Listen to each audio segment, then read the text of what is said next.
One of the most amazing stories of geology is the story of the cave paintings.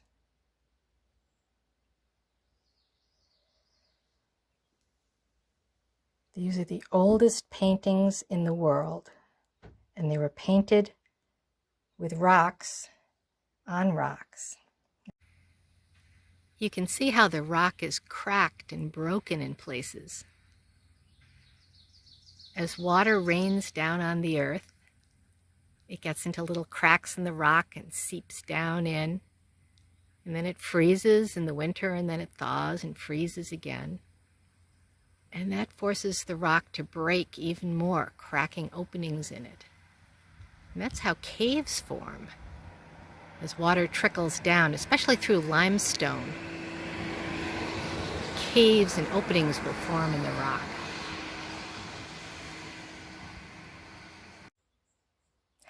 In 1994, 3 explorers were exploring the cliffs in southern France. They found an opening to a cave. It looked as though no one had been inside it in a long time. So they went inside it, and as their flashlights lit up the walls, they began to realize that the walls were covered with beautiful paintings.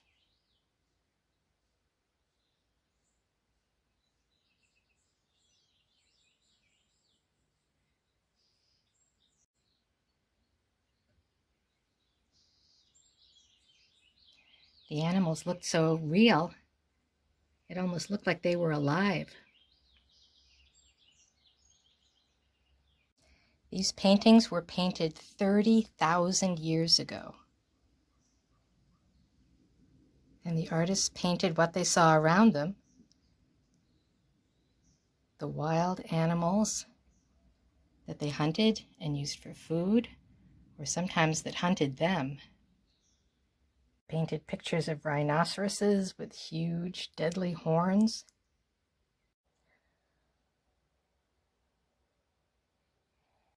They painted pictures of cave lions.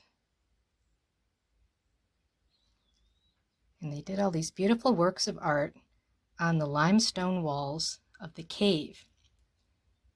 Nobody knows exactly how they did these beautiful paintings. They didn't have crayons or paints like we do now. They used charcoal from burned sticks for the black color, and they used ochre, which is a type of soil, for the red colors.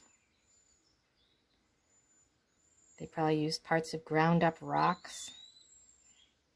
Anything they could find from nature that would make images on the cave walls.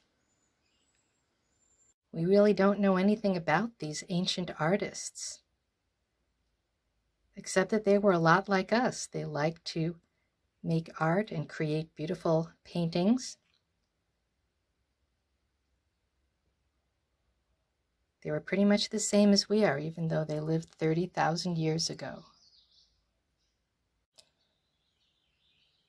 You probably don't have a cave to paint on, but you can try to find materials from nature, like those cave painters did, to make patterns. If you take some green leaves, sort of crunch them up,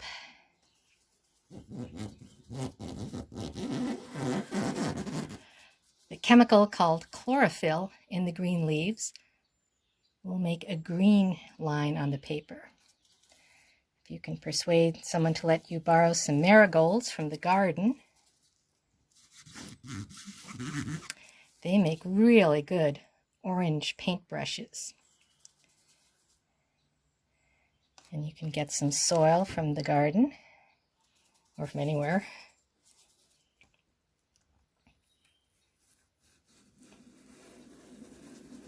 Paint across, kind of like finger painting. And of course, then you'll have to blow away the extra dirt.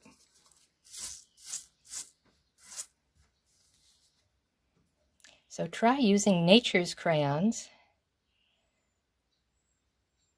and make your own art, painting the beautiful scenes of nature around you, just as those first artists did 30,000 years ago.